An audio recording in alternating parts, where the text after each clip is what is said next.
Hello, everybody. I hope you're having a wonderful day. Today, Scotty and I are here to bring you the latest precon upgrade of the latest commander deck for the Wilds of Eldraine expansion. Now, this is going to be a new deck that's going to be coming out this week, and I hope you're going to get your hands on it. It looks like a fun little deck. Now, this is going to be a wonderful little fairy deck that's going to be a Dimir based deck, and it's going to be a really interesting one.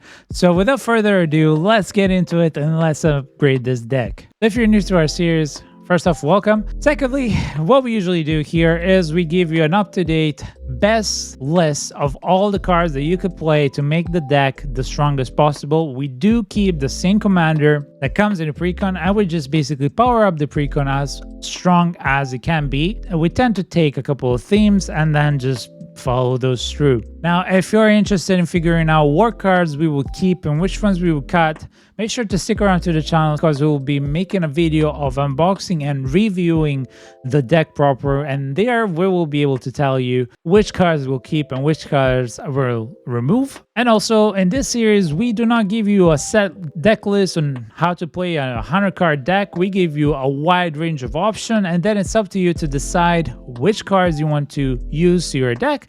And that's because everybody has their own collections, everybody has their own resources, so this allows everyone to just make the deck the strongest that they can make it. Now, if you're looking for a specific list to look at pricing for these kind of cards, if you look into the description below, you'll be able to find an Architect public link where you'll be able to see all the cards in one place that we will be discussing, and then you can see all the different pricing, and through the filters you can also change the pricing depending on what place you might be from and whatever region you might be from. So without further ado, let's jump in and let's have a look at our commander proper. The commander of this Dimir deck is Tegwyll, the Duke of Splendor, and it's a fairy noble. It's a 2/3 that costs 1 generic and then Dimir. It has flying and death touch, and other fairies get +1/+1, and then whenever another fairy you control that dies, you get to draw a card and you lose a life. Now, the way that you look at this deck and then you see it, it's fairy tribal first and foremost, and secondly, you're wanting to have your fairies die and sacrifice them in one way or another, and then you try and bring them back to life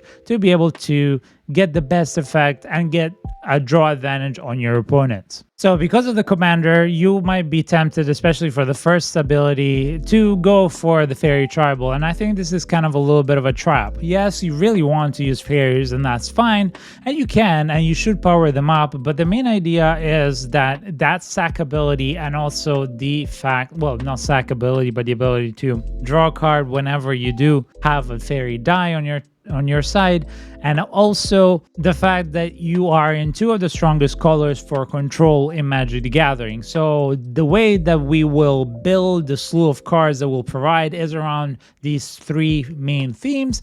And then if you decide to go more tribal or less tribal, more control, and so on and so forth, reanimate, this is your choice. So without further ado, let's have a look at the creatures proper, the creatures that we put on top of the other creatures that we would keep. And first and foremost, again, this is in no particular order. This is just the order that they are in the folder. So we'll start off with the Blood Artist. This is 0/1 that has trigger interactions of every time another creature dies, and this is for any creature on board, and you get a life point and target player loses a life point. You'll see that there are a few of these ones, and it's very good usually in aristocrats deck and sack decks, and this is because we'll want to enable this sack so that we can draw and get more life. And yes, we'll lose a life, but with one of these creatures on board, we actually don't lose a life. We just have to be able to sack, and therefore we get our life back, and one of our opponents or all of our opponents will be losing life, and that's really wonderful for us and really bad for them. Next up, we have the Vendilion Clique, which is a classic for modern players. It's a really good fairy. It has flash and it has flying, and whenever it enters the battlefield, you look at target player's hand, you may choose a non-land card from it, and when you do, that player reveals the chosen card, puts it at the bottom of the library, and then draws a card. Now this is good to see your opponent's hand. So that gives you plenty of ideas of how to deal with that opponent for the next couple of turns and remove a very problematic card. So this is a standard, and you'll also see that there's a theme with fairies in the mirror. They have a lot of flash abilities, and this is something that we really want to capitalize on. Next up, we have the Metallic Mimic. This is a really great creature for tribals in general. It becomes a chosen type, and it's an anthem for the chosen type, so this is really, really good. Then we have the Zulapur Cutthroat, which is another wonderful sack effect on top of a sack effect. Just like the Blood Artist, it allows for whenever a creature dies, you get a life, and each opponent, so not just one opponent, but each opponent loses a life, and that's really, really good. Then we go with the Fairy Artisans. This is a bit of a tricky one, but it's nice because the last creature that one of your opponents has played, basically this creates a token of it. And every time a creature is played, the token gets replaced with a copy of the new creature. So you're hoping that the last creature that is played is going to be a really wonderful one. Either way, it's a flying creature that basically allows you to get an extra creature on board depending on what your opponents play. And if your opponents have a really expensive commander, this is really good because maybe the last creature that they play is that one. Then another good one that's going to become a big staple in tribals, and even though it's very expensive, and I want to put an addendum here, tribal fairies and especially control, you really want to go low end. So the cumulative mana cost or converted mana cost in general, you want it very low. But there are some cards that are worth it, and this is one of them. The Titan of Lijar, because by turn 6 you're gonna have an empty hand. This allows you in tribals to get an insane amount of cards depending on how many creatures of that tribe you have. So fairies for this video. And the only addendum to this is that you need a Thought Vessel or a Reliquary Tower or something that allows you to have no cap to your hand, because this can ramp up really quickly. So this is one of those cards. Another great one that's going to be a very good sack outlet, which will have quite a few, is the Viscera Seer. It's a really renowned card. It's a 1/1 that allows you to sack a creature and you scry 1, and because you also have your command in play, if you have your command in play, or there are other ways to also get effects on when sacking, but as you saw, you get a 3/4/1, 4/4/1 depending on, so you can scry 1, draw a card, do damage to your opponents, and then get life. So this is really great enabler. Another great one that's going to work super synergistically, specifically the commander, is Shelly. Sheldred the Apocalypse is an amazing card. You get to draw cards thanks to your commander, and this one gets you 2 life every time you draw a card. And on top of that, it is a penalizer for your enemies and your opponents. You don't necessarily want to attack with this card. You just want to keep it there, and it does its job really well. Then another one for the tribal side, and this is one of the less stronger ones. As I said, I give you a couple of options and then you decide what you want to go with. There's the Spry Noble. This buffs up without anything as a basis, +0/+1 all your fairies, because they all have flying, and then you can tap to add other creatures you control, get +1/+0 as well. So essentially it's an anthem. So long as you don't attack with it, then you just tap it for the ability. Then an interesting one is the Cunning Night Bonder. And this is good because in the end, you're going to be having a lot of flash spells, as we've said before. And this allows for all flash spells to cost 1 generic less and uncounterable, which makes some of your creatures really strong. Another good one is Fairy Harbinger. And this is a 2/2 flasher that costs 4. And when it comes into play, you may search your library for a fairy card, reveal it, shuffle in your library, and put that card on top of it. So it's basically a tutor for your fairies, and it's really good for your deck. So you can just fetch whatever fairy you need at that point. Then another great one is the Mistbind Click, which is a 4/4 flash fairy that costs 4, which is already great. When it comes into play, you have to exile a card that's a fairy alongside it, and then for the duration of the game, so long as Mistbind Click is in play, the card is exiled. And then when it comes into play, you basically select an opponent, and that opponent taps all their lands, effectively blocking them from being able to play for a whole entire turn should you want to. Now, of course, remember that opponents have priority on their turn, so you have to be able to figure out when they're going to be playing those big, huge spells or important things, so you can cut them off at the beginning of the turn. And another interesting one is Spell Stutter Sprite. Is a 1/1 for 2 flasher. It's flying, and whenever it enters the battlefield, you counter target spell with converter mana cost X or less, where X is the number of fairies you control. So this is a great card for those control side of decks. So if you're going the control, which I really strongly advise you to go for, then it's a very good one because it's a 2 or 3/1 basically. And then another great one that was recently introduced in March of the Machine is a Fairy Mastermind. 2/1 for 2 flasher flying, and whenever an opponent draws their second card each turn, you draw a card and you can force draw onto them by paying 4, and you get to draw as well.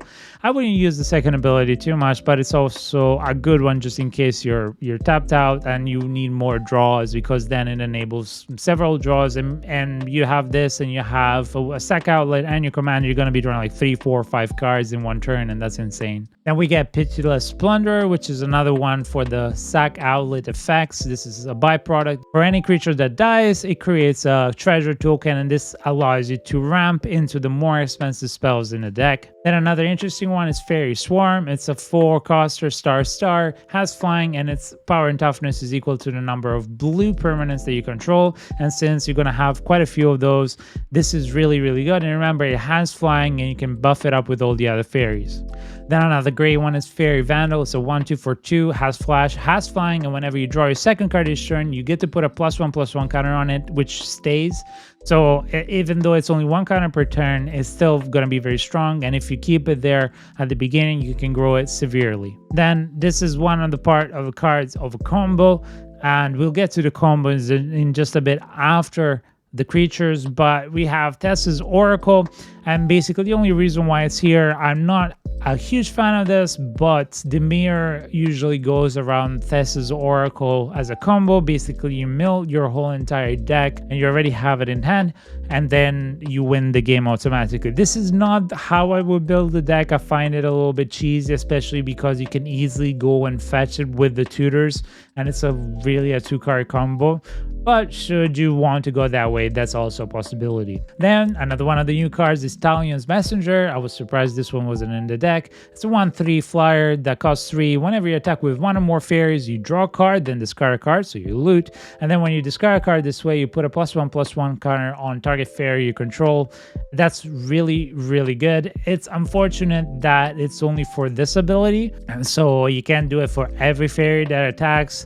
And it's kind of like whenever you attack, unfortunately, but it still allows you to slowly buff up those little fairies. And again, they're all flying, so they're going to go much easier over the head of most commander players. Then another little annoying one is the Fairy Dream Thief. It's a 1/1 that allows you for 2 effects, basically because enters the battlefield, you surveil 1, then you can sack it with one of the sack outlets to draw from your commander or whatever you do with a sack outlet. Then you can exile it from the graveyard and do the same ability as your commander once more. Then another interesting one is the Likeness Looter.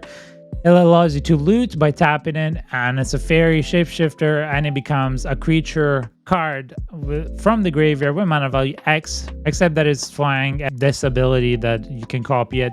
And it's really great because should you, for whatever reason, as you'll see, there are cards that allow us to mill ourselves, or because you don't have any reanimate spells, this allows you to get back those fairies that you can't get back in a way. Then another great one that is going to be in the new set is Stallion the Kindly Lord. This is a 3/4 fairy noble, costs 4, 2 generic and Dimir, has flying, and as it enters the battlefield, you choose any number between 1 and 10, and whenever an opponent casts a spell with mana value or power or toughness equal to the number, then that player loses 2 life and you draw a card, and that's really decent. There are, even no matter what number you choose, I would say go for the smaller one or the average number, and that will allow you to draw more often and to have them lose more life. Then another interesting one that's not really necessary, but it's kind of interesting for the tribals aspect, is Una's Blackguard. This is a 1/1 fairy, it costs 2, it has flying, and then it gives rogues, creatures they control, a 1/+1/+1 counter on it whenever they enter the battlefield. And remember, when it says an additional one, it doesn't mean that if it has to have 1 to be able to add it. It just means that should it not have 1, it comes with an extra 1, and should it have 1 when it enters, then it gets an additional 1. And then whenever creature you control with a +1/+1 counter deals combat damage to a player, that player discards a card. And this part is very interesting. You have already quite a few ways to give +1/+1 counters amongst your fairies, so it's kind of a synergy amongst that, and you can easily either deplete your opponent's hands or just overall buff your rogues. And there are a lot of fairies, there are rogues, and this is why we keep it in here. And then another great card that I like to play in the mirror control decks is the Notion Thief.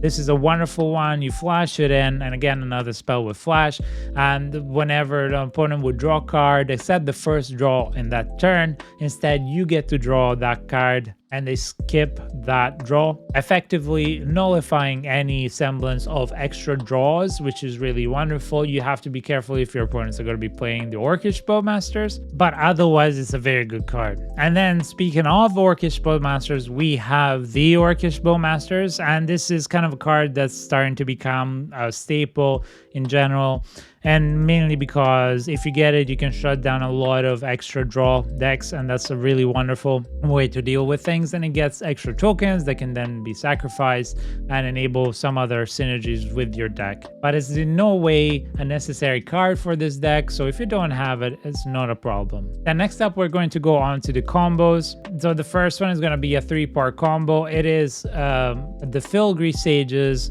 with the Nyx Lotus and Una, the Queen of Fae.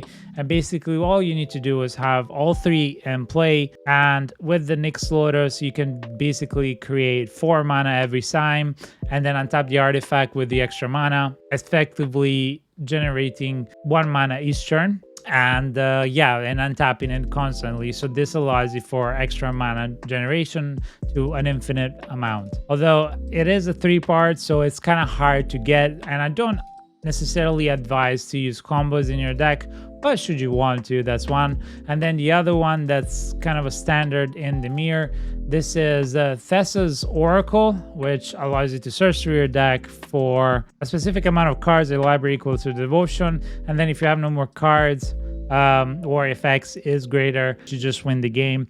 And what you usually do is you have Thessa's Oracle in hand in one way or another, and then you play Demonic Consultation, effectively milling through your whole entire deck, because Thessa's Oracle is going to be in your hand. You say Demonic Consultation, you say Thessa's Oracle, and then you won't have Thessa's Oracle, so you get through your deck, and then you win the game by playing Thessa's Oracle. So you need to have the mana to play the Demonic Consultation and Thessa's Oracle in the same turn, and maybe some counter just to counteract the fact that there might be somebody who's trying to block that combo.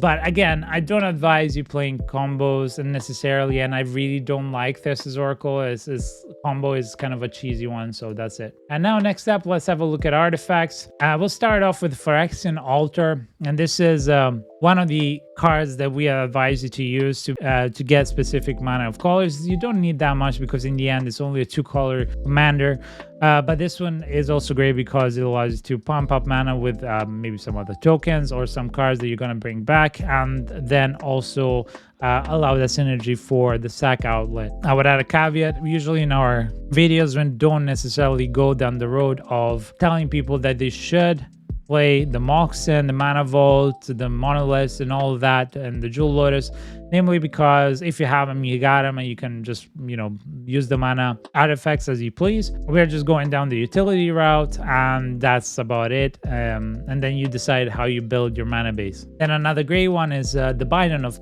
Thassa, and you can have this in play, and the really great thing is you have a lot of creatures that are flying, so they always deal damage to the players, and that allows you to draw an extra card. Now, I wouldn't use the second ability necessarily too much. That's about it. And as I said, if you have these in play, just like the Titan of Lidjar, you want to have other cards that allow you to have an infinite amount of cards in hand. Then going down the route of buffing the tribal part, you have the Door of Destinies. This is a staple in any tribal. Should you want to go more heavily into the tribal, whenever you play a fairy, you put a counter on a Door of Destiny, and then it gets +1/+1 for every time you have put a door counter on it, and that's a really good anthem way to buff up your fairies. A great one that I would advise you to play no matter what is Urza's Incubator, and this one makes all your fairies cost 2 generic less to cast, and effectively making some even cost 1, which is insanely good. Then another one from the mana part, and also sack outlet is the Astronaut's Altar. Sack a creature, add 2 generic mana. It's a gray one to enable that. Then another one that was recently reprinted, which is a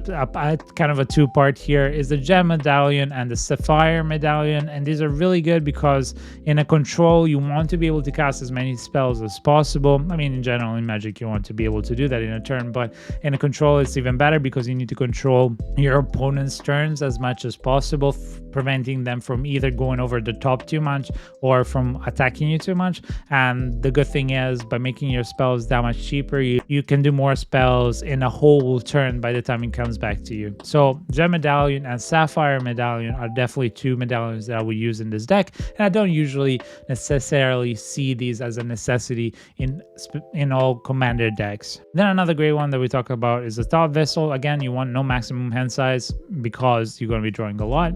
Another good one for the tribal aspect and that I would 100% use is Herald's Horn. Not only does it make your fairies cost 1 generic less, but you can look at the top card, and then if it's a fairy, you can show it and put it in your hand at the beginning of your upkeep. So that's really wonderful. Another tribal good one is Coat of Arms. You can buff up the fairies, each one buffing each other up with +1/+1 for every other fairy that's in play, and that's insanely good. And I can't wait for them to reprint this card because it's going up in price. And then we get to specific draw engines that have been introduced with the Lord of the Rings. Now, the first one is the One Ring. Now, because you're going to be losing a lot of life, either you already have some of the engines which we've discussed and that we will discuss to gain life back, and then play this, or be very careful on how many burden counters you put on it, because it's gonna be taking you down really quickly if you're gonna be playing this at the very beginning of your game. And then another good one is the Palantir of Orthanc, mainly because you're gonna be putting stuff into your graveyard that you can eventually reanimate in one way or another, and then eventually your opponents will want you to actually draw those cards. Now, I would say that because most of the spells are not as expensive as, another reanimator where you have like 7, 8 casts or 10, whatever. I don't know how strong this will be. You'd have to test it out. But I would haphazard that it's not bad for those kind of interactions. Should you not want to mill yourself too hard, then of course don't play it. Then another great one for the tribal is Icon of Ancestry. Great, it gives Anthem to everything, and then it allows you to go through the first 3 cards, select fairies, and then put them in hand and go on and so forth. And then another decent one that I like is the Scalp Clamp. I like this because you can put it on a small fairy and either it dies automatically and then you get to draw 2 cards and then you get to an extra draw with the commander, or alternatively you just go kamikaze with it, and should it die, the same thing happens, and it's easy to equip, so it's quite a standard card here. Then another great one is the Vanquisher's Banner, and it's Anthem for everything, and then whenever you play a card of that type, so fairy, you get to draw a card. Insanely good and powerful. And another good one is the Semblance Anvil. This allows you to imprint any fairy to it and then make all fairies cost 2 generic less to cast, just like the Urza's Incubator. Then we'll have a look at battles, and for battles I only have one, and it's the Invasion of Amonkhet. I usually like to put battles and include them in my videos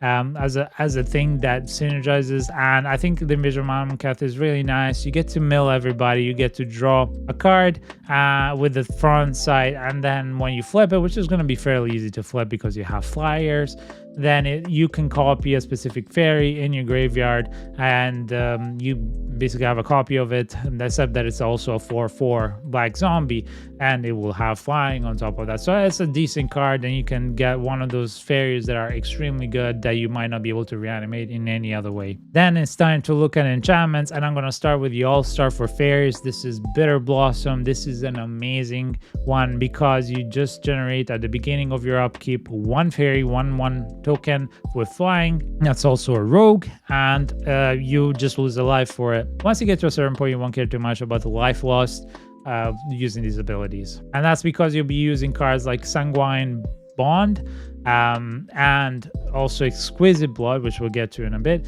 And Sanguine Bond, what it does is you gain life, and then target opponent loses that much life, and you should use this in conjunction with the other creatures or with the Exquisite Blood which tells you that whenever an opponent loses life, you gain that much life. And if you have both in play, it's an infinite combo. Then another extremely good enchantment for tribal is Kindred Discovery. You choose fairy, and then whenever they enter the battlefield, you draw a card. Wonderful card. Even though it's a bit more on the expensive side, it's really worth it. Another amazing one that I put in all my black decks as much as I can is Black Market Connections. You get to do a lot. You either create a treasure token, or you draw a card, or you get to create a token. So that's really nice. And it's a shapeshifter token which becomes of any tribal type. Then another great one is Bastion of Remembrance. This is great because you can again do the effect of whenever a creature you control dies, each opponent loses a life, you gain a life. And you get also Grave Pact, which is another great one because whenever you sack a creature, each opponent must sacrifice a creature as well. Or whenever a creature dies, they also must do the same. So this is really great, and you're going to be forcing that on them and then reanimating your creatures. So this is a nasty trick to do. Then we start to get in some more of the draw. You don't necessarily need some of these cards because there's a lot of draw, but should you have them, want to use them, Mystic Remor is one of them. Cumulative Upkeep. For a couple of turns, you're going to be using this and getting a lot of cards drawn, unless you're in the very late stage of a game.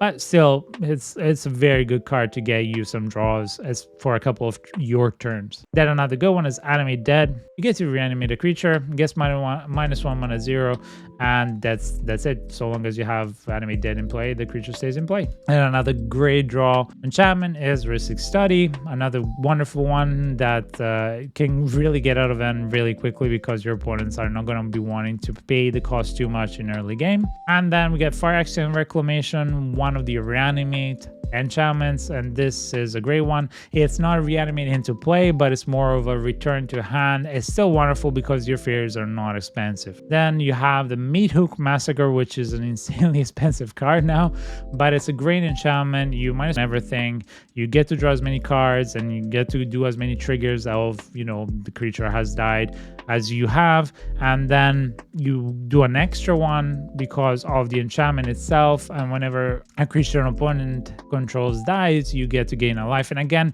it synergizes with the other creatures and the enchantments that we have that will allow us to gain life and make our opponents lose life. Another great one is the Phyrexian Arena. You get to draw an extra card each upkeep now, and you lose a life point. So be careful on how you do this because, again, as I said before, until you have those extra life generating permanents, you do not want to play too much of these effects. Otherwise, you're gonna short yourself in life really quickly unless you built an army. And then we have Dire Undercurrents, which is a bit more on the expensive side, but it's really good because whenever a creature that's blue enters under your control, you get to draw a card. And then whenever a creature that's black enters play under your control, you choose an opponent and they get to discard a card. Effectively, you can have this trigger quite a few times and sometimes even both at the same time. And then to top it all off, you get Necromancy, which is another great enchantment to reanimate a creature. And now we move on to instants, and this is where we start seeing the part of the control in our deck. We start off with Force of Negation. Great little spell. It's really wonderful, and it allows us to control our opponents and be extremely annoying. And just like that one is Mana Drain. It's wonderful. You get to counter a specific card. Now, because you're playing kind of a little bit of tribal, but at the same time control, it's going to be really tricky on what you use this on, because if you know that your opponent has a lot of mana open, you might want to keep it for something later down the road that you might then just pump into your bigger spells. Then another great one is Force of Will, self-explanatory, just like the Force of Negation. Brainstorm is another great one. It's wonderful in control decks. It allows you to filter through the first cards of your deck. Swan Song is another wonderful little counter, and it's an all-star just like the previous ones. Then you get Rapid Hybridization. This is an interaction to remove a creature. So this is blue. You get to destroy a big creature and you give them a 3/3 basically. Then you get Deadly Dispute, which is a wonderful little card that allows us to basically do multiple effects. And because our sack outlets allow us to do so many more things, it's a wonderful card. You can draw, I don't know, 3-4 cards out of just this one effect plus all the other cards in play. Then classic is Counterspell. You know it, you hate it, love to play it. Another wonderful one is Cyclonic Rift. This is insanely good, especially when playing tribal. But as a protective or as an offensive spell, when you overload it, this is wonderful. So I really absolutely want you to play that. And Fierce Gunnership is another great one, because if you're going control, it allows you to counter for free if you have your commander. And similar to that, you get Deadly Rollick, which also allows you for free to exile a creature, not just destroy, exile, which is a wonderful spell. And again, you're controlling a lot of the board as much as you can, while your little fairies are just out there doing their little work, getting all the triggers, so that you can get more and more advantage over your opponents. And your opponents will not realize how powerful this deck can be. And then you get something that I usually say you don't necessarily need to play. If you don't want to play tutors, you get the Vampiric Tutor and the Mystical Tutors. These are two great tutors, but if you don't want to play tutors, I understand, and you can just forgo these. Then on the weaker side of counters, you can have Didn't Say Please, should you not have the other ones. It's a great counter spell that also mills, so it's wonderful. Then, as we've said, Demonic Consultation. This is one of those cards that really is only used for the Thassa's Oracle combos. Then we get Infernal Grasp, one way to remove straight up from the board, destroy target creature you use to life. Instant, wonderful card. Similar to go for the Throat, destroy target not artifact creature, again you're controlling. Negate, another wonderful counter spell, just like Arcane Denial, allows you to draw an extra card. Yes, your opponent gets to draw 2 cards, but basically you get to counter a really strong spell and draw a card off of it. Then one of the new ones is Fairy Fencing. Target creature gets -X/-X until the end of turn. It costs X and then a black, and that creature gets an additional -3/-3 if you control a fairy as you cast the spell. And this is really simple. You can just do it for 2, and then you do -4/-4 on a creature, and it's really, really good on a fairy centered deck. And now that we've looked at instants, let's look at sorceries. Another one of those things that was lacking a lot in the deck, just like instants, was sorceries and the ability to control or protect your board as much as possible. So we start off with Damnation, basically Wrath of God in black. You really want this.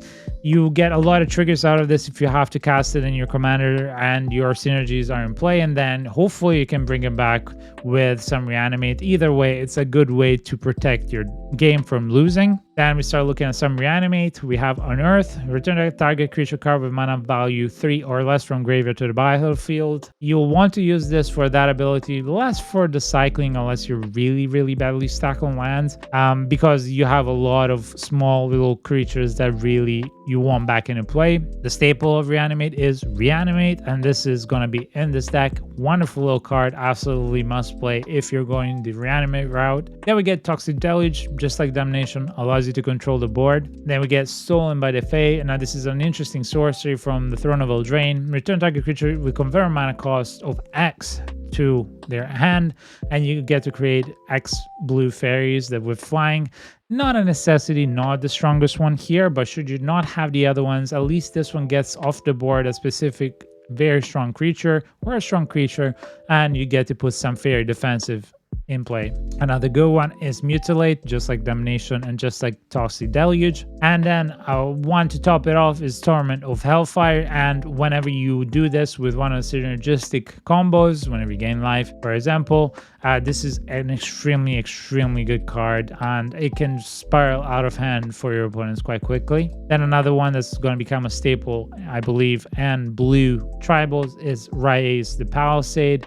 You return all cards that are not fairies to their owner's hands that are creatures. Wonderful card, honestly, even though it's on the more expensive side. Same as for Patriarch's Bidding. Yes, it's a bit more on the expensive side for the average that you want in this deck, but it allows you to return all the fairies back into play. And yes, it's every player can do the same, but at the same time, your fairies, because your tribal, is going to be very important. Now it's going to be unlucky if you play against another tribal deck, but that's the name of the game if you play this. And another great one for Reanimate is Victimize. You choose 2 target creature cards in your graveyards, then those cards come back into play. Amazing in Reanimate decks. Just like Dread Return, you get to reanimate a creature card, and then you get to flashback it should you have the ability to sacrifice 3 creatures, which I'm hoping you would. And again, the sack gets you more outlets and more effects. Then, just like before, Demonic Tutor. Should you not want to play tutors, it's fine. If not, it's pretty self-explanatory why you want to. And then Asinine Antics. This is a newer card, and it's kind of like a board wipe. It debuffs everything. You can play it as a flash spell, so the flash interaction that makes stuff cost less works on this. If you spend 2 more, and it's really nice. You basically make everything a 1/1. Now, granted, the rules can be removed with removal for enchantments, but most of the cards that remove enchantments, when they're being played, they're going to be removing a lot of things. So unless somebody plays a Farewell or an Austere Command and just says enchantments, then you're pretty safe, and it's fairly cheap to use. And an interesting one is Notorious Throng. Costs 4, and it's a rogue tribal sorcery, and you get to create Axe, 1/1 black fairy rogue creatures, tokens with flying, where X is the damage dealt to your opponents this turn. And then if you use the prowl cost, you take an extra turn after that one. And so therefore you can pay 6, and you can cast this if you've dealt combat damage to a player with a rogue. And that's wonderful because a lot of your fairies have rogue as an extra type, so that's really, really good, and you're going to be able to realistically get an extra turn out of this. Then we're looking at Planeswalkers. The only Planeswalker that I really like to use in this kind of deck is Liliana's Death's Majesty. This is a reanimate kind of thing. You get to create zombies, which you can then sack and do extra stuff with, but -3, you get to reanimate. And it's also a zombie on top of that, which is great. And you also get to wipe everything that's non-zombie. So if you've reanimated some really strong creatures and you want to keep them in play and you need to board wipe, you can use that. But realistically, you're going to be using it for the first and most especially the second ability. And it's not a necessary card at all, but it's good to have. And then we're going to look at lands for the last bit. And as I usually say, lands are here just because we want to give you the utility lands. We don't necessarily go into how to build a land base. That all depends on the cards you have. Therefore, you look at the deck, the necessities, and then you build that land base for yourself. But we give you the utility lands, and the first one is Castle Lochthwain. Great little card. Tap to add 1 black, and then for 3 untap it, you draw a card, you lose life equal to the number of cards in hand. Again, careful how you use it because you might have a lot, but if you need an extra draw, that's something that's good. Then Mutavault, another great one. It gets tribaled by the fairies, so this is something that would use more towards the tribal side if you're pushing towards it. Then Reliquary Tower, self-explanatory because of the need for the hand size to be uncapped. Mystic Sanctuary is an interesting one that I wanted to put here. It will likely come into the battlefield tap most of the times, but should it come into play untapped because of the land base that you built, then you are able to get back an instant or sorcery spell into your hand, and if you can get back a reanimate, this is going to be really, really great, or a control spell or whatever you want. It's a great little card to get that back. And of course, you want to play that as untapped as many times as you can, so you hold on to it as much as possible.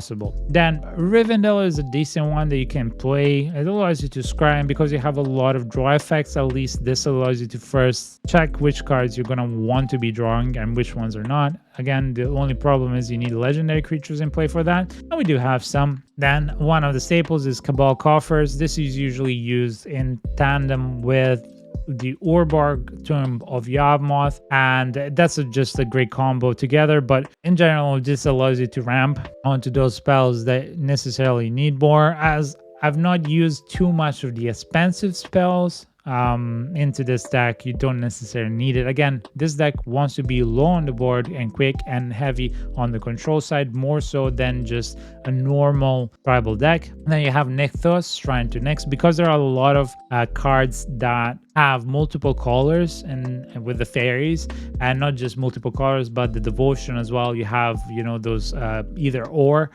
symbols in here. This is going to be really, really great to pump into stuff. And that's it for the deck. I hope you've enjoyed this. Realistically, this deck can be built as much as you want. You can go more tribal, you can go more control, you can go more reanimate, but the way that we wanted to build it was low on the ground, go heavy to face, and just control as much as you can whilst reanimate your biggest threats. Of course, we hope you've enjoyed this kind of deck overview on how to upgrade it, and we'll be making a guide also for the other Wilds of Eldraine deck, which is the Virtue and Valor deck.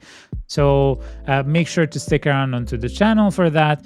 And yeah, we hope you've enjoyed this. Do let us know in the comments below if you thought about something else, if we missed something else, if you thought about a combo that we didn't think about, or if there are any extra cards that you would have used. Of course, there's always a plethora of things that you can do with commander decks, and that's the beauty about it. I do read and reply to every single comment. And yeah, we hope you've enjoyed this. Make sure to like and subscribe to the channel. It really helps small channels like ours a lot. And we do this for every expansion. And until the next one, we hope you have a good day, a blessed day. Be good, be kind, and we'll see you in the next one. Bye!